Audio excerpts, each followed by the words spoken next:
Berikut ini kita akan mendengarkan pengajaran firman Tuhan yang akan disampaikan oleh Pastor Paulus Suseno Suharsana yang akan mengubahkan pola pikir dan cara pandang kita dalam memaknai kehidupan. Dari The Way Family Church, selamat mendengarkan. Shalom saudara, senang kembali bersama dengan saudara dalam program di tempat ini yang sudah bisa perhatikan dan sudah saksikan di channel YouTube kami, GKI The Way. Dan dalam kesempatan ini saya masih akan terus mengeksposisi mutiara dalam doa Bapa kami. Saya akan coba membagikan apa yang saya dapatkan dalam kalimat-kalimat dan kata-kata yang terdapat dalam doa Bapa kami itu. Sebab di pertemuan-pertemuan sebelumnya, di seri sebelumnya, saya sudah mengajarkan kepada saudara bahwa doa ini bukan doa yang biasa. Ini bukan rapalan. Ini bukan mantra, ini doa yang dalam sekali. Sesuatu yang kita harapkan terjadi di masa datang, yang Tuhan Yesus ajarkan sendiri. Ini doa yang satu-satunya yang terdapat di Alkitab kita, yang Tuhan Yesus ajarkan kepada murid-muridnya. Jadi kalau saudara sudah memahami ini, saya berharap saudara menjadikan doa Bapa kami bukan sekedar menjadi doa biasa saja, tapi juga saudara pahami pengajaran di dalamnya. Terdapat kebenaran yang luar biasa di dalam kata-kata yang Tuhan ajarkan dalam doa Bapa kami ini. Dan di beberapa pertemuan sebelumnya kita sudah mengeksposisi tentang kata Bapa itu. Ada 3 seri sebelumnya, saudara bisa cross check di channel YouTube kami untuk menyaksikannya kalau saudara terlewat sebelumnya.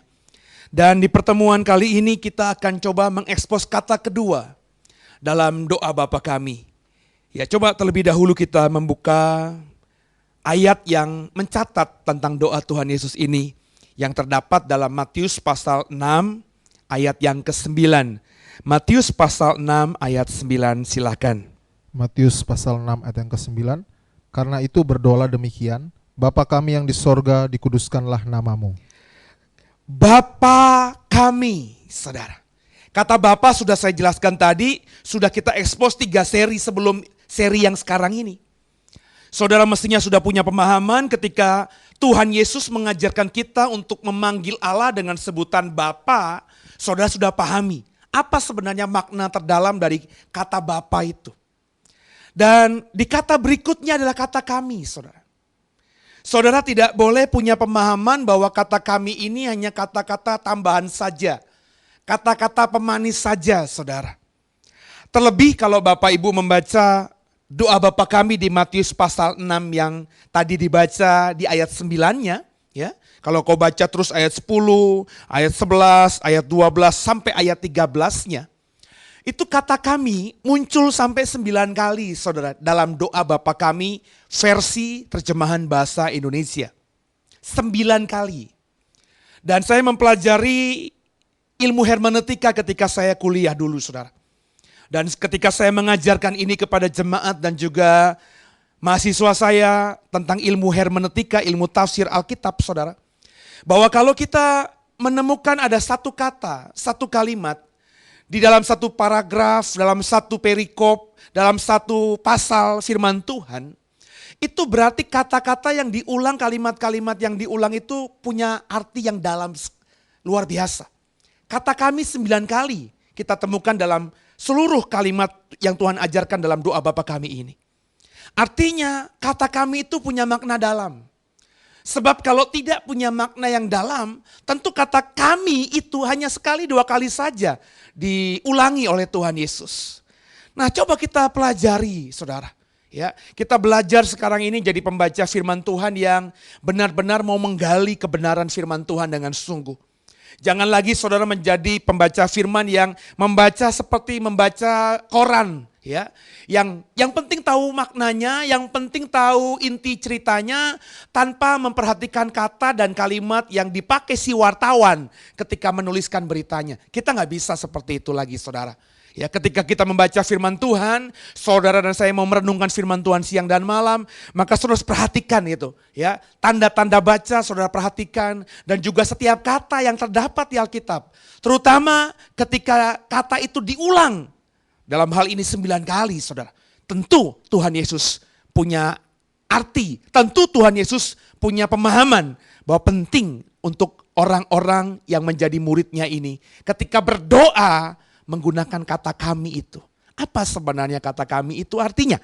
Nah, coba sama-sama kita lihat, saudara.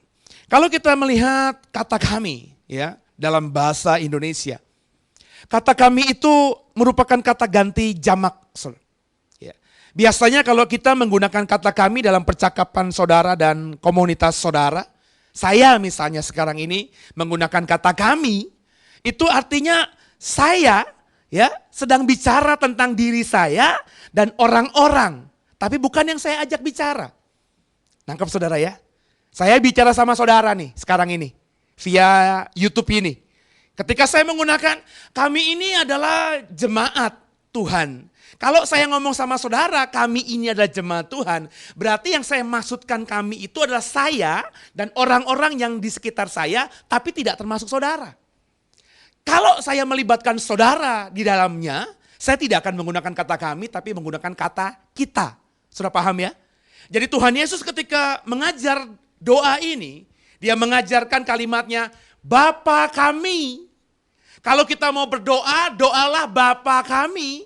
Kita sedang berbicara sama Tuhan, kaminya tidak termasuk Tuhan di situ. Ya. Kaminya itu adalah kata ganti jamak. Siapa? Saya yang sedang berdoa kepada Tuhan dan juga orang-orang lain. Orang-orang lain yang berdoa sama dengan saya, saudara. Kami, jamak bentuknya, saudara. Apa arti kata Bapa kami itu? Mari sama-sama coba kita buka hati kita seluas-luasnya. Saudara coba perhatikan apa yang saya mau sampaikan dalam program ini. Kita coba mengeksposisi kata kami itu. Yang dalam rangkaian doa Bapa kami diulang 9 kali di dalam Alkitab kita. Yang pertama saudara, arti atau makna Bapa kami. Kenapa Tuhan Yesus tidak mengajar kalau berdoa kepada Allah dengan kata-kata Bapakku? Perhatikan baik-baik ya. Kenapa Yesus gak berkata mengajarkan murid-muridnya kalau berdoa memanggil Allah, Bapa kita. Kenapa nggak begitu? Apakah tidak bisa berdoa dengan memanggil Bapakku yang di surga, dikuduskan namamu? Kan logikanya bisa. Mestinya kan juga bisa. Bapa kita yang di surga. Nggak ada salahnya juga. Tapi kenapa yang digunakan kata kami? Bapa kami yang di surga. Yang saya dalami dan saya dapatkan ketika saya merenungkan ini. Tuhan ketika mengajar murid-muridnya untuk memanggil Allah dalam doa, Bapa kami yang di surga. Tuhan Yesus sedang mengajar bahwa Allah yang sedang kita panjatkan doa kepadanya ini adalah Bapa dari semua orang percaya. Orang percaya di sini bicara mengenai suatu kumpulan, suatu komunitas, suatu kelompok yang sekarang 2016 kita dengar, kita pahami, kita sebut sebagai orang-orang Kristen. Saudara. Jadi ketika Yesus mengajar murid-muridnya kalau berdoa, berdoalah Bapa kami yang di surga.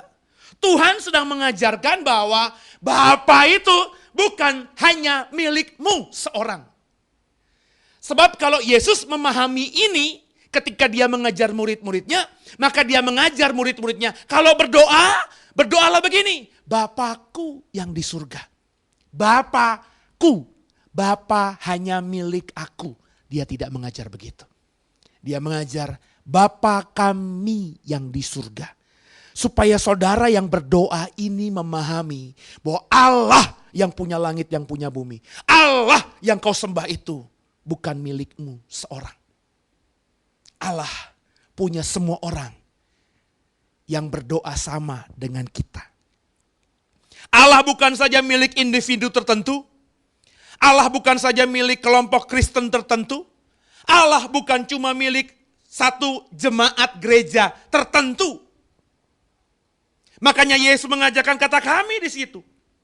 Intinya agar semua orang yang percaya, orang yang memahami bahwa Allah mereka itu Allah yang hidup, itu punya rasa kebersamaan.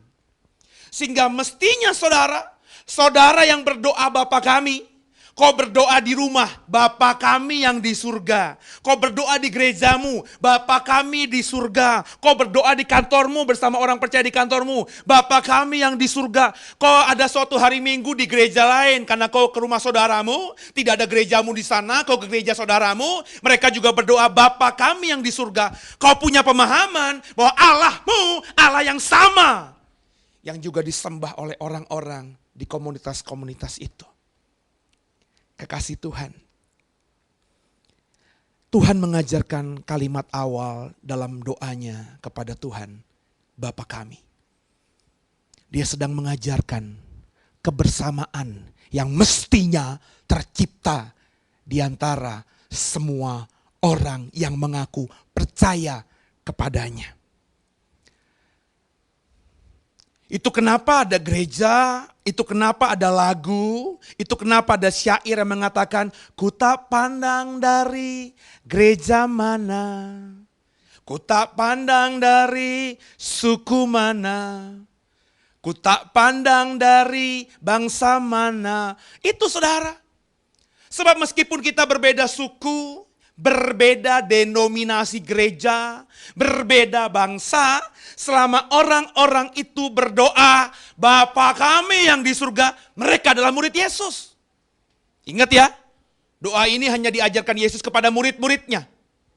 Berarti kalau ada orang di luar sana berdoa, Bapa kami yang di surga, dikuduskan namamu, meskipun cara ibadah mereka berbeda, meskipun gereja mereka berbeda, meskipun berbagai pandangan Kristen tertentu doktrinnya berbeda dengan kita, mereka brothers, mereka sister, mereka saudara kita dalam Tuhan, saudara.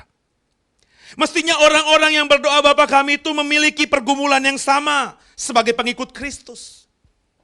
Karena doa ini diajarkan Yesus kepada murid-muridnya, meskinya semua murid-murid Yesus itu punya pergumulan yang sama dalam mengiring Yesus. Pergumulannya sama.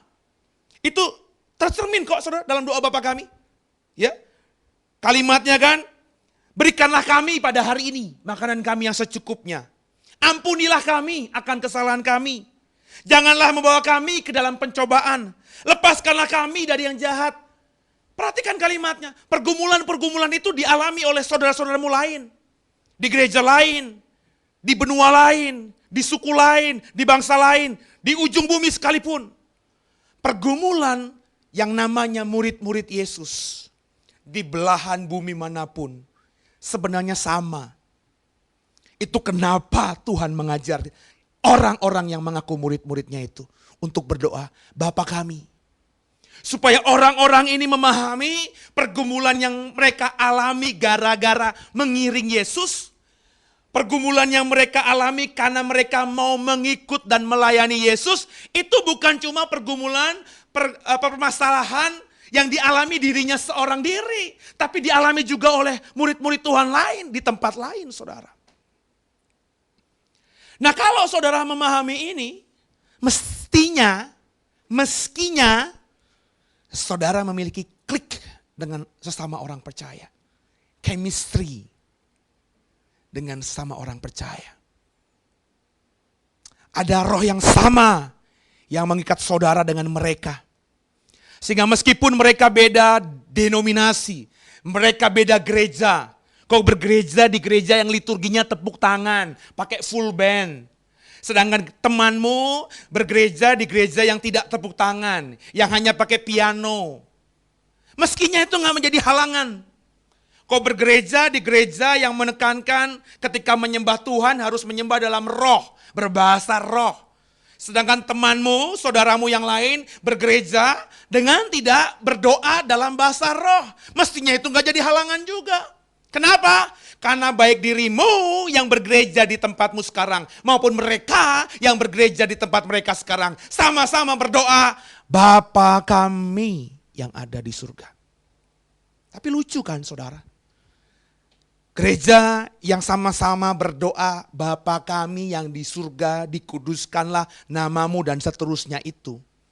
Justru dalam faktanya di kehidupan nyata sehari-hari tidak memiliki chemistry satu dengan lainnya. Gereja yang satu menganggap gerejanya yang paling benar.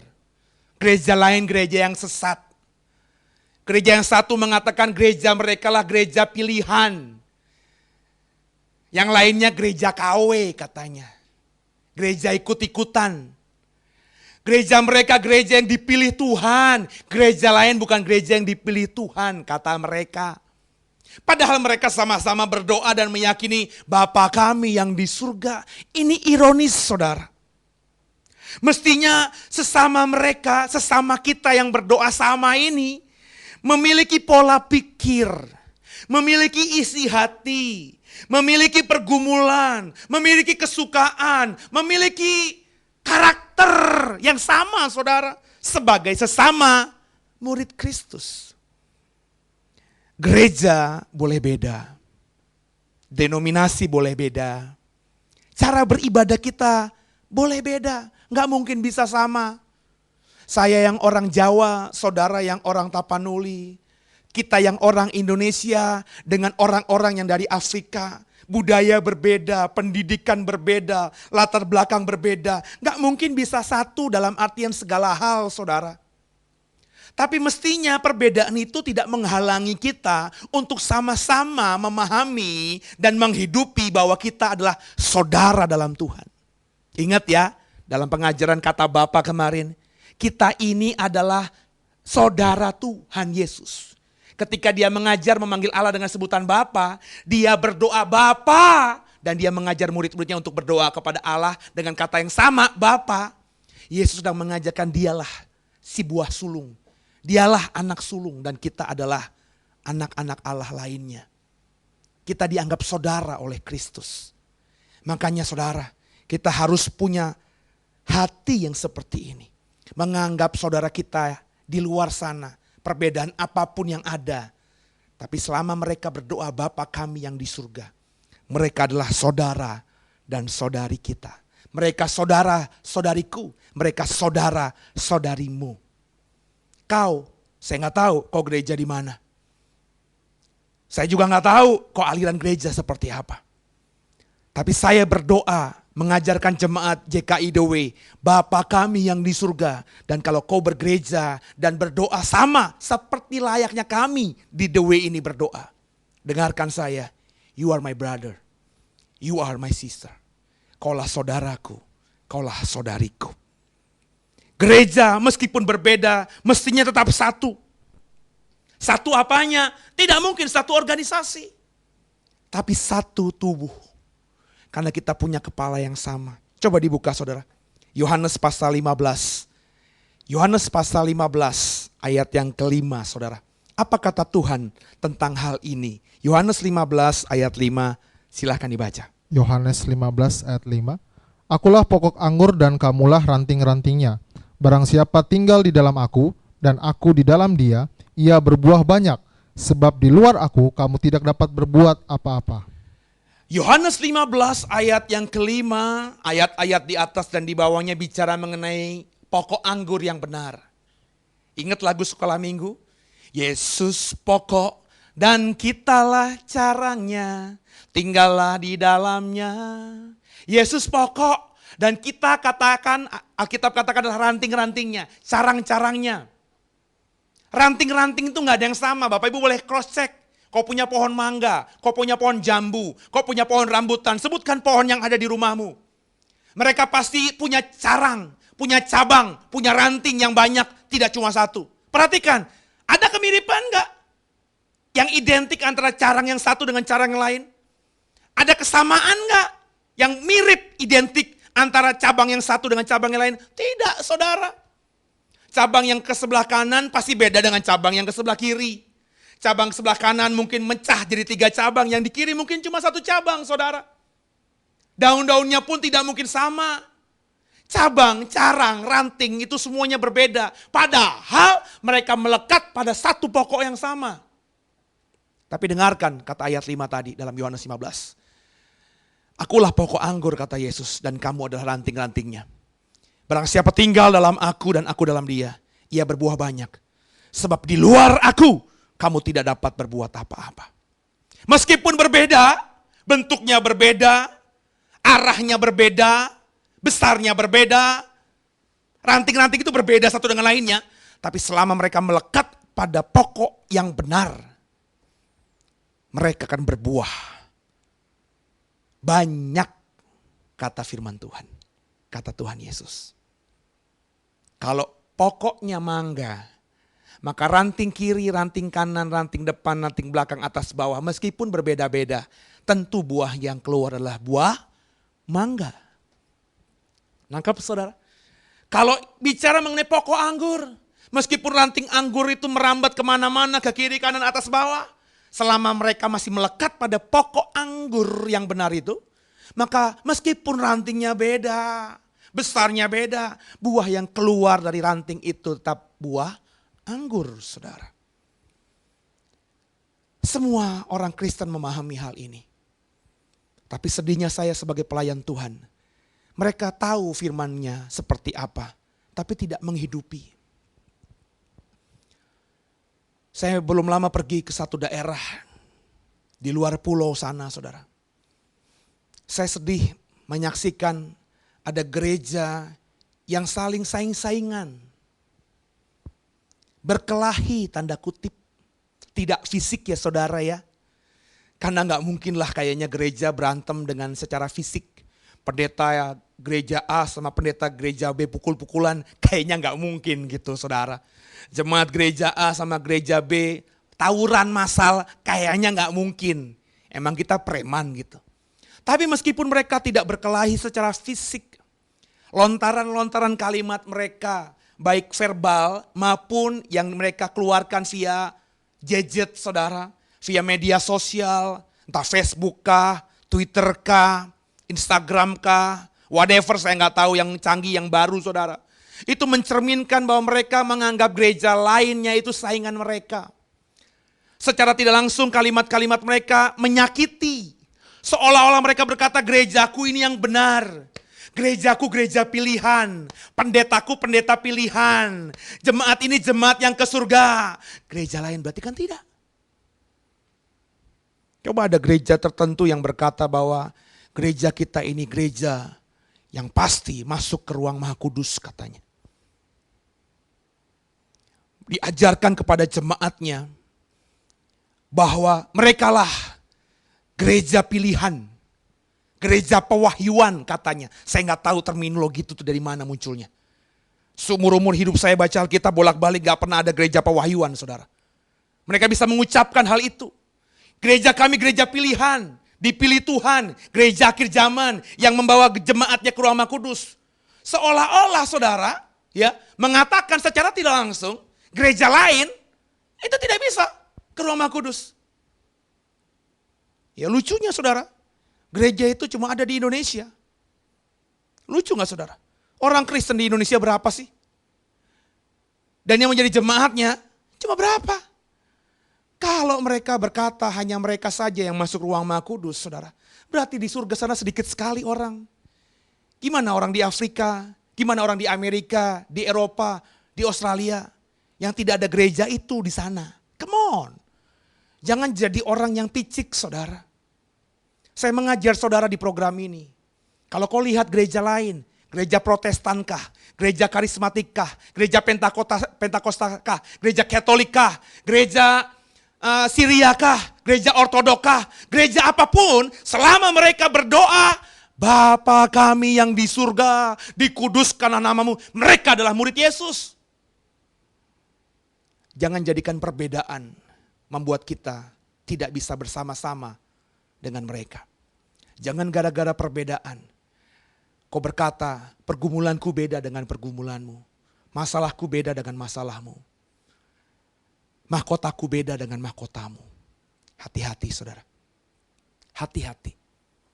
Dalam doa Bapa kami ini, dengan menggunakan kata kami, Tuhan Yesus sedang menaruhkan pengajaran kepada murid-muridnya. Bahwa kalian tidak boleh menganggap diri lebih hebat daripada yang lainnya. Yesus ketika mengajar ini kepada 12 muridnya, dia tidak berkata kepada Petrus, Petrus, kau kan murid terdekatku ya. Kau kan pemimpin para murid ya. Kalau kau doa kepada Allah, doanya Bapakku yang di surga. Terus dia ngajar kepada Nathanael, Bartolomeus, kepada Thomas, murid-murid yang menurut Alkitab sepertinya bukan murid terdekat. Ya, murid terdekat kan cuma 3 katanya. Ya, ada Petrus, ada Yakobus, ada Yohanes. Yang dalam masalah-masalah, dalam pergumulan-pergumulan pribadi Yesus, mereka diajak. Ketika di Getsemani itu murid yang diajak. Ketika Yesus dimuliakan dengan Musa dan Elia di sampingnya, mereka diajak. Ketika Yesus menyembuhkan anak yang mati, mereka diajak. Yang lainnya tidak disebutkan. Terus kepada murid-murid yang lain itu, Yesus berkata kalau berdoa, doanya Bapa kami. Enggak. Dia mengajar Petrus, Yohanes, Yakobus dan 11 murid yang lainnya dengan kalimat yang sama. Kalian kalau berdoa kepada Allah, berdoalah Bapa kami yang di surga. Allah itu adalah Bapa kalian. Bapa kamu semua orang. Itu kenapa kalau kau baca di Alkitab, 12 murid Tuhan yang mendengarkan pengajaran doa Bapa kami ini tidak pernah berkelahi satu dengan lainnya. Boleh cek dalam sejarah gereja. Tidak ada mereka saling sikut sana sikut sini. Berusaha menjadi orang yang paling populer. Yang mereka bangun gerejanya, gereja yang paling unggul, paling super. Tidak ada. Mereka rekan sekerja Allah yang sama-sama bahu-membahu. Susah sama susah, senang sama senang. Mereka hidup berbagi, gereja mula-mula kan seperti itu saudara. Kenapa bisa begitu? Karena Yesus mengajarkan ini. Kalau berdoa, Bapa kami, gak ada yang lebih hebat satu dengan lainnya. Jemaat A gak lebih hebat dari jemaat B gak lebih hebat dari jemaat C, dan seterusnya. Petrus tidak lebih hebat dari Yohanes, Yohanes tidak lebih hebat dari Yakobus, Yakobus tidak lebih hebat daripada Thomas. Semuanya sama. Mestinya gereja akhir zaman kau dan aku seperti ini. Waduh saudara, kalau gereja Tuhan seperti ini, indahnya bersama-sama melayani di ladang Tuhan yang sudah menguning ini. Gak akan itu gereja satu curiga dengan gereja lain dan berkata gereja itu curi domba. Dan tidak ada gereja yang satu disakiti merasa karena jemaatnya diambil. Enggak. Akhirnya mengeluarkan fitnah. Oh, jemaat itu dibawa ke sana karena sudah diracuni pikirannya. Dia bilang di gereja kita sekarang gak ada Roh Kudus. Gak akan itu, gak akan. Kata-kata yang saling memfitnah, kata-kata yang saling menghancurkan, kata-kata yang saling menjelek-jelekan. Dengarkan saya berani berkata, kalau itu keluar dari orang yang mengaku Kristen, orang ini belum kenal Tuhan Yesusnya secara pribadi. Sebab kalau sudah kenal Yesusnya secara pribadi, dia tahu Yesusnya berkata, berdoalah Bapa kami yang di surga. Jadi tanggalkan itu bajumu saudara. Kalau kau tadinya menganggap diri kau berada di gereja yang paling benar, paling suci, paling malaikat begitu. Tanggalkan itu. Itu kesombongan. Itu ego yang secara tidak sadar setan masukkan untuk memecah belah gereja. Setiap hari Minggu nyanyi, ku tak pandang dari gereja mana. Tapi cuma nyanyian kosong doang. Hatinya, pikirannya curiga dengan gereja lain. Ada gereja lain bikin gereja, tidak jauh dari gerejanya, dicurigai. Ada gereja satu memakai pengkhotbah dari gerejanya, dicurigai. Ketika ada jemaatnya pindah ke gereja lain, dicurigai. Saudara, saya bingung sama gereja akhir zaman ini. Kalau ada pendeta seperti itu saya bingung. Yang disebut jemaatnya itu siapa? Apakah itu jemaatnya atau jemaat Tuhan? Dan kalau ada gereja yang kerjanya ngambilin jemaat orang lain juga saya bingung. Emang apa untungnya saudara buat gereja kita penuh dengan orang, tapi yang jemaat memenuhi kita itu diprovokasi oleh kita untuk tinggalin gereja lamanya dan pindah ke gereja kita. Berarti kalau kau masih melakukan hal ini, kau secara sadar atau tidak sadar, sedang berkata gerejaku yang paling baik, yang paling benar, yang paling suci, yang paling kudus. Dan dengarkan saya, kalau kau masih hidup di gereja itu, kau harus berpikir ulang, kau harus berdoa dengan sungguh. Apakah gerejamu itu gerejanya Tuhan sungguh apa tidak?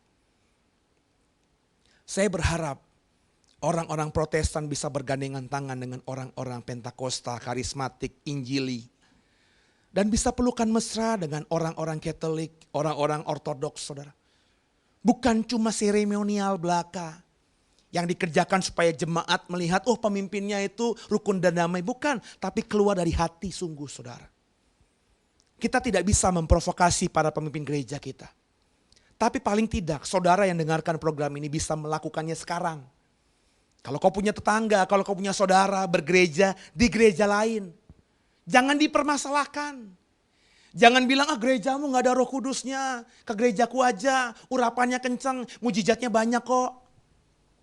Ayo sama-sama saudara, punya pikiran-pikiran Kristus bukan pikiran duniawi. Setiap seorang akan menghasilkan buah yang sama, kata Alkitab. Buah yang banyak ketika melekat pada pokok anggur yang benar. Coba kita buka satu ayat lagi. Roma 15 ayat yang ke-7. Roma 15 ayat yang ke-7. Sebab itu terimalah satu akan yang lain, sama seperti Kristus juga telah menerima kita untuk kemuliaan Allah. Jadi Roma 15 ayat yang ke-7 ini melengkapi pemahaman dari Yohanes 15 ayat 5 tadi. Yohanes 15 ayat 5 tadi berkata kita ini carangnya, rantingnya Tuhan Yesus. Kita berbeda-beda, tapi kalau kita masih melekat pada pokok yang benar, pada Kristus yang sama, kau dan aku meskipun beda akan berbuah banyak. Dan Alkitab katakan di Roma 15 ayat 7. Terimalah satu akan yang lain. Sama seperti Kristus juga telah menerima kita untuk kemuliaan Allah. Belajarlah menerima perbedaan dengan orang lain yang sama-sama berdoa Bapa kami itu, saudara. Belajarlah menerima perbedaan dengan orang-orang Kristen dari gereja lain, dari kelompok lain. Selama mereka masih menyembah Tuhan Yesus, selama mereka masih berdoa Bapa kami yang di surga, selama mereka masih benar-benar hidup dalam Tuhan Yesus, mereka brothers, mereka sister, mereka saudara kita. Ketika melihat mereka, ketika menemui mereka, ketika berjumpa mereka, jangan lihat mereka dengan perbedaan dari kacamata kita. Tapi lihatlah mereka dengan kacamata, mereka adalah saudaraku dalam Tuhan. Haleluya. Bisa enggak saudara kita berkata demikian? Saya yakin yang ngikutin program ini, ada orang tuanya yang belum bergereja di gereja sama dengan saudara. Iparmu mungkin, anakmu mungkin. Yang bergereja tidak sama dengan gereja yang kita ikuti selama ini. Setiap ketemu tadinya kita terlalu provokasi. Oh gerejaku mujizatnya banyak, gerejamu ada enggak? Seolah-olah memamerkan gereja kita, membanggakan gereja kita. Sekarang jangan saudara ya. Enggak ada yang sama. Apakah gereja yang banyak mujizatnya gereja yang paling unggul? Enggak. Apakah gereja yang punya kuasa supranatural yang ditujukan secara bombastis itu adalah gereja yang paling benar? Enggak. Baca baik-baik Matius 7. Tuhan aku sudah berbuat ini dan itu. Aku sudah mengusir setan demi namamu, setan lari. Aku sudah menyembuhkan orang demi namamu, orang lain sembuh. Perhatikan baik-baik. Apakah dipuji Tuhan? Tidak. Tuhan berkata, enyahlah dari hadapanku. Kau semua pembuat kejahatan. Kenapa? Karena bisa jadi dalam konteks khotbah kita ini. Orang-orang gereja-gereja yang luar biasa punya kuasa itu, mempraktekkan mujizat itu dengan dahsyat. Itu menganggap dia lebih hebat daripada yang lain. Dia lebih unggul daripada yang lain. Gereja lain, pendeta lain yang tidak bisa mempraktekkan itu, pendeta kelas 2, kelas 3. Kalau secara sadar tidak sadar, mereka taruh pikiran itu di pikiran mereka, di hati mereka. Ucapkan, diajarkan kepada jemaatnya. Saya takut Tuhan nanti di akhirnya berkata, "Enyahlah dari hadapanku." Kenapa? Karena kau tidak mau menerima saudaramu dalam aku. Kau hidup hanya egois, egosentris. Kau hanya hidup dengan kalanganmu sendiri. Menjauhkan diri dari kelompok Kristen yang lain. Padahal mereka adalah rantingku juga. Carangku juga. Kalau kau tidak menerima mereka, masakan aku menerima kamu? Enyahlah dari hadapanku. Yang berikutnya saudara. Kenapa Tuhan mengajarkan kalau memanggil Allah, kalau berdoa dengan kalimat awal, Bapa kami. Selain Tuhan ingin mengajarkan bahwa kita ini adalah saudara dengan orang-orang lain yang berdoa Bapa kami yang di surga. Dengan berdoa Bapa kami, Tuhan Yesus mengingatkan kita juga untuk saling mengasihi sesama kita. Sesama siapa? Sesama orang-orang yang berdoa juga Bapa kami yang di surga. Jadi bukan cuma sekedar saudara memahami kebersamaan itu, tapi belajar untuk mengasihi mereka juga. Coba kita baca lebih lengkap lagi. Yohanes 15 tadi, ayat 12 sampai dengan ayat yang ke-14. Kemudian dibaca Yohanes pasal 13, ayat yang ke-35. Silahkan dibaca. Yohanes pasal 15 ayat 12 sampai 14. Inilah perintahku, yaitu supaya kamu saling mengasihi seperti aku telah mengasihi kamu. Tidak ada kasih yang lebih besar daripada kasih seorang yang memberikan nyawanya untuk sahabat-sahabatnya. Kamu adalah sahabatku jikalau kamu berbuat apa yang kuperintahkan kepadamu. Inilah perintahku katanya. Coba dibuka ayat 12 lagi tadi. Baca lagi 12. Inilah perintahku, Inilah perintahku. yaitu supaya kamu saling mengasihi. Supaya kamu saling mengasihi seperti aku telah mengasihi kamu. Mengasihi siapa? Mengasihi sesamamu. Siapa sesamamu itu? Yang paling utama adalah saudara seimanmu. Perintahku mengasihi mereka. Coba lihat baca ayat 3, pasal 13 ayat 35-nya. Yohanes 13 ayat 35. Dengan demikian semua orang akan tahu bahwa kamu adalah murid-muridku, yaitu jikalau kamu saling mengasihi. Coba ikuti saya ya, ikuti pola pikir saya yang saya mau bagikan kepada saudara. Doa Bapa kami adalah doa yang diajarkan Yesus kepada murid-muridnya. Hanya kepada murid-muridnya. Dia mengajar berdoa, Bapa kami yang di surga dan seterusnya. Yesus secara nggak langsung ingin mengajarkan kepada murid-muridnya bahwa mereka tuh equal, sama di hadapan Bapa. Tidak ada yang lebih unggul satu dengan lainnya, tidak ada yang juga yang lebih jelek satu dengan lainnya. Semuanya sama. Makanya kalau memanggil Allah bukan memanggil Bapakku, tapi Bapa kami. Bapa kami semua. Dengan harapan apa? Supaya murid-muridnya itu bersama. Punya chemistry yang sama, punya hati yang sama. Dan yang kedua tentunya, supaya murid-muridnya hidup saling mengasihi. Itulah perintahku, supaya kamu mengasihi mereka, seperti aku sudah mengasihi kamu. Di pasal 13 ayat 35 Yohanes dikatakan, dengan demikian semua orang akan tahu bahwa kamu adalah murid-muridku, yaitu jikalau kamu saling mengasihi. Selama ini apa yang terjadi? Orang di luar sana tahu kita adalah murid Yesus, orang di luar sana tahu kita adalah pengikut Yesus, orang di luar sana tahu karena bahwa kita itu Kristen karena aksesoris. Alkitab yang kau bawa, anting, kalung salib, tato salib. Sehingga orang di luar sana tahu, oh ini orang Kristen, pengikut Kristus. Ini gak benar saudara. Mestinya orang di luar sana, orang dunia sana tahu bahwa kita adalah murid-murid Yesus. Karena kau dan aku saling mengasihi. Kembali, contohnya gereja mula-mula. Mereka saling berbagi, saling berempati, saling bersimpati. Mereka ada makanan, mereka bagi sama-sama. Mereka ada kelebihan, mereka bagi sama-sama. Mereka punya ladang, mereka jual. Sebagian dikasih kepada murid-murid untuk dihidupi sama-sama, dinikmati sama-sama. Ada kebersamaan di situ. Sehingga gara-gara itu orang yang belum Kristen di zaman gereja mula-mula berpikir, kok gereja ini, kok orang-orang Kristen ini hidupnya bisa seperti ini ya? Mereka tertarik akhirnya saudara.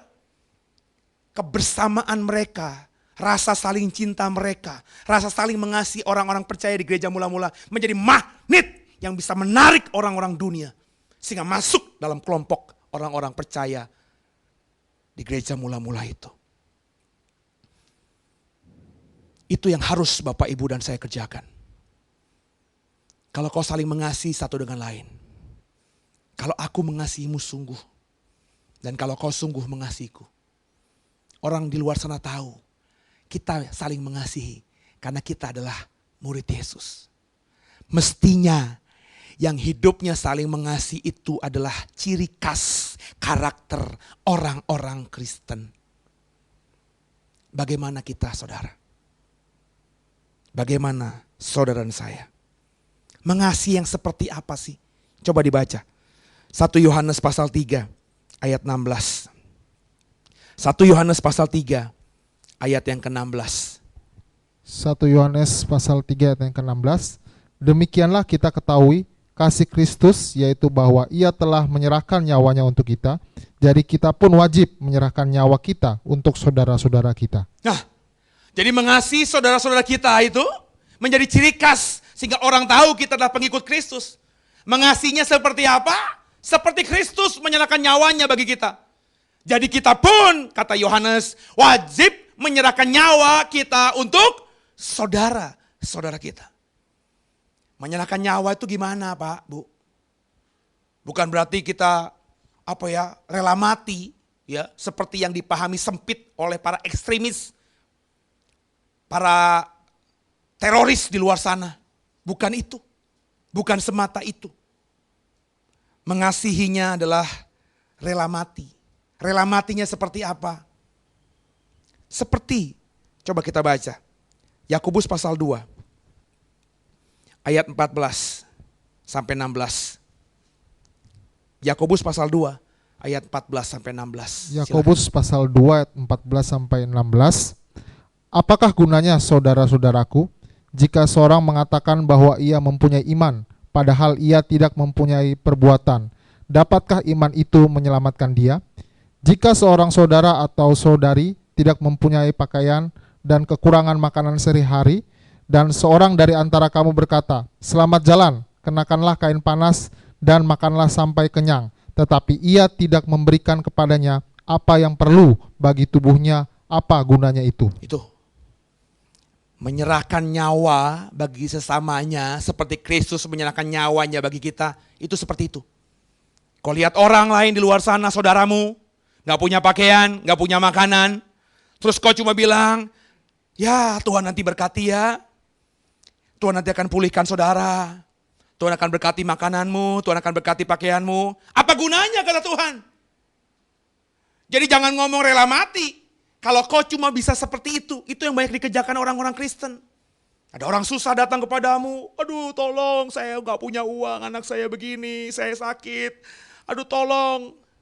Memang tidak boleh minta-minta ya kepada manusia ya. Tapi kalau ada saudaramu yang seperti ini dan kau tahu itu kebenaran, dia seperti itu memang dia terjepit, terpaksa. Dan kau cuma bilang, iya ya, nanti Tuhan berkati ya. Come on, apa gunanya itu? Harus gimana? Satu ayat terakhir saudara. Kau harus camkan ini. Kalau kau benar-benar adalah murid-murid Yesus. Kalau kau benar-benar mau mengasihi saudaramu itu. Apa kata Tuhan soal hal ini? Matius pasal 25. Ayat 31 sampai 46. Haleluya. Matius pasal 25 ayat 31 sampai 46. Apabila Anak Manusia datang dalam kemuliaannya dan semua malaikat bersama-sama dengan dia, maka ia akan bersemayam di atas tahta kemuliaannya. Lalu semua bangsa akan dikumpulkan di hadapannya dan ia akan memisahkan mereka seorang daripada seorang. Maka seperti gembala memisahkan domba dari kambing, dan ia menempatkan domba-domba di sebelah kanannya dan kambing-kambing di sebelah kirinya. Dan raja itu akan berkata kepada mereka yang di sebelah kanannya, mari, hai kamu yang diberkati oleh Bapakku, terimalah kerajaan yang telah disediakan bagimu sejak dunia dijadikan. Sebab ketika aku lapar, kamu memberi aku makan. Ketika aku haus, kamu memberi aku minum. Ketika aku seorang asing, kamu memberi aku tumpangan. Ketika aku telanjang, kamu memberikan aku pakaian. Ketika aku sakit, kamu melawat aku. ketika aku di dalam penjara, kamu mengunjungi aku. Maka orang-orang benar itu akan menjawab dia, katanya, Tuhan, bila manakah kami melihat engkau lapar dan kami memberi engkau makan, atau haus dan kami memberi engkau minum? Bila manakah kami melihat engkau sebagai orang asing dan kami memberi engkau tumpangan, atau telanjang dan kami memberi engkau pakaian? Bila manakah kami melihat engkau sakit atau dalam penjara dan kami mengunjungi engkau?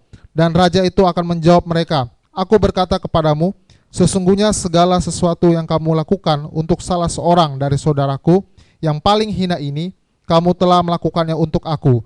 Dan ia akan berkata juga kepada mereka yang di sebelah kirinya, Enyalah daripadaku, hai kamu orang-orang terkutuk, enyalah ke dalam api yang kekal, yang telah sedia untuk iblis dan malaikat-malaikatnya.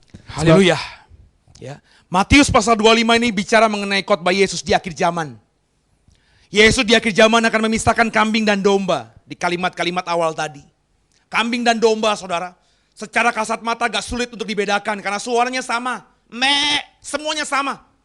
Tapi nanti Tuhan akan jelas, Sang Gembala Agung akan jelas bisa membedakan mana kambing, mana domba. Meski suaranya terdengar sama, sama-sama mungkin teriak, Tuhan, Tuhan Yesus, sama.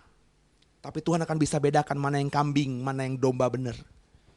Dari apa? Dari karakter hidupnya, dari hidupnya ketika di dunia ini. Yesus berkata, Kau sudah beri aku makanan ketika aku lapar. Kau sudah berikan aku baju ketika aku telanjang. Kau sudah berikan segala-galanya ketika aku tidak punya apa-apa. Muridnya bilang, kapan Tuhan kami lihat kau telanjang? Kapan Tuhan kami lihat kau lapar? Kapan Tuhan kami lihat kau tidak punya apa-apa? Ketika kau melakukan hal ini kepada orang yang telanjang, kau kasih pakaian. Ketika kau lakukan ini kepada orang yang lapar, kau kasih mereka makanan. Ketika kau lihat ada orang yang tidak punya tempat tinggal, kau kasih mereka tempat tinggal. Yang kau kerjakan itu kepada mereka sama seperti yang kau kerjakan untukku. Kau lakukan untuk mereka, kau lakukan juga untukku. Inilah yang disebut menyerahkan nyawa bagi sesamanya. Orang-orang Kristen yang berdoa, Bapa kami yang di surga, mestinya paham ini. Jadi kalau saudara sekarang ini menyaksikan ada gereja di luar sana yang ditutup, dihancurkan, bagaimana empatimu, bagaimana perasaanmu? Jangan-jangan takutnya saya, kok malah mensyukuri. Puji Tuhan, bukan gereja kita ya, itu gereja yang ditutup itu, gereja yang gak percaya Roh Kudus, gereja yang gak berbahasa roh, gereja yang gak percaya perjamuan kudus dan lain sebagainya, gereja yang tidak pakai full band. Saya sedih. Mestinya hancur hatimu. Kenapa? Mereka saudaramu. Kau harus mengasihi mereka. Dengan cara apa? Kalau gereja mereka ditutup, dibakar. Mestinya ya. Kalau gerejamu dekat di situ. Buka pintu gerejamu lebar-lebar. Bukan narik domba mereka masuk ke gerejamu. Tapi buka gerejamu. Bilang sama mereka, pakai gereja kami untuk ibadah. Kami ibadah jam 9. Pakai kalian jam 11. Silakan. Gerejaku, gerejamu. Meskipun kita beda. Kau gak punya gereja sekarang karena hancur dibakar. Pakai gereja kami ini. Because we are brothers in Christ. Berapa banyak yang seperti itu? Berapa banyak gereja-gereja yang punya gedung besar. Rela membuka pintunya bagi gereja-gereja yang tidak punya tempat ibadah. Jangan bilang sama saya kau sudah mengasihi Tuhan. Jangan bilang sama saya kau sudah mengasihi samamu. Kalau kau tidak kerjakan ini. Inilah yang disebut menderita bagi Kristus itu. Satu ayat terakhir, Roma 8:17. Roma pasal 8 ayat 17. Menderita bagi Kristus itu level sampai sedetik ini, sampai seperti ini. Roma pasal 8 ayat yang ke-17. Dan jika kita adalah anak, maka kita juga adalah ahli waris, maksudnya orang-orang yang berhak menerima janji-janji Allah, yang akan menerimanya bersama-sama dengan Kristus, yaitu jika kita menderita bersama-sama dengan Dia, supaya kita juga dipermuliakan bersama-sama dengan Dia. Yaitu jika kita menderita bersama-sama dengan Dia. Jadi kalau ada saudaramu yang susah, saudara jangan cuma bisa berempati. Aduh kasihan ya. Aduh rumahmu kebakar ya. Aduh kasihan ya. Saya doain ya supaya punya rumah lagi. Ada saudaramu sesama seiman, sakit, tidak punya uang ke rumah sakit, kau cuma datang, aduh saya doa ya. Kau punya uang padahal. Ini ironis sekali saudara. Mestinya kalau kau punya uang, kau bawa dia ke rumah sakit dong. Jangan cuma didoain doang. Udah napasnya Senin Kemis, gak punya uang, gak punya obat, gak bisa bayar dokter, cuma kau doain doang. Saya tidak bilang tidak ada kuasa dalam doa. Tapi di mana kasihmu? Bawa dong ke rumah sakit. Sambil tentu kau doakan. Supaya tidak mengandalkan dokter, obat-obatan, tapi mengandalkan Tuhan. Tapi kau bawa ke sana. Jangan cuma, gue doain ya, semoga Tuhan berikan kesembuhan. Udah mau mati dia. Ayo sama-sama kekasih Tuhan. Belajarlah seperti itu. Dengan gereja lain juga begitu. Kenapa Tuhan mengajarkan kalau berdoa, Bapa kami yang di surga? Kenapa pakai kata kami, bukan kata aku? Karena kata kami dalam sekali. Ketika Tuhan mengajarkan ini, Dia ingin mengingatkan kita semua orang percaya yang berdoa Bapa kami itu. Untuk punya pemahaman bahwa Allah kita satu dan kita adalah saudara dalam Tuhan. Yang kedua, ketika kita diajar Bapa kami yang di surga, Tuhan ingin mengajarkan kita bahwa kita harus saling mengasihi, saling take care of them, saling menjaga satu dengan lainnya. Kalau kau kerjakan itu, maka kau benar-benar sudah memahami kata kami dalam doa ini. Tapi kalau kau tidak mengerjakannya, saya takut kau hanya berdoa Bapa kami seperti layaknya orang yang membaca mantra. Indah di kuping orang yang mendengar doamu, tapi tidak menyenangkan Tuhan. Tuhan mengajarkan ini punya maksud. Supaya kau terhadap saudaramu sesama seiman memahami bahwa Allah kita sama. We are brothers. Karena itu kasihilah mereka. Seperti Kristus mengasihimu, rela mati untuk mereka. Tolong mereka, berikan pertolongan kepada mereka. Tunjukkan kau rela mati buat mereka, rela menderita buat mereka. Supaya mereka bisa makan, mereka bisa hidup, mereka bisa beribadah. Seperti kau hidup, kau makan, kau beribadah. Semoga dipahami. Dan semoga pengajaran jadi berkat buat saudara. Dan saudara menghidupi doa Bapa kami dengan lebih sungguh. Sampai berjumpa di program minggu mendatang. Sabtu mendatang kami akan mengajarkan lagi, meneruskan eksposisi ini. Saudara boleh subscribe channel JKI The Way, supaya saudara bisa berlangganan secara otomatis nantinya. Setiap kami upload khotbah baru, langsung masuk dalam emailmu, dan kau diingatkan untuk bisa mendengarkan seri khotbah ini. Ada belasan seri dari doa Bapa kami ini. Saya akan mengajarkannya sampai habis, supaya saudara dan saya punya pemahaman yang benar tentang apa makna dan kebenaran sejati dari doa Bapa kami itu. Semoga menjadi berkat buat saudara. Shalom, Tuhan Yesus memberkatimu.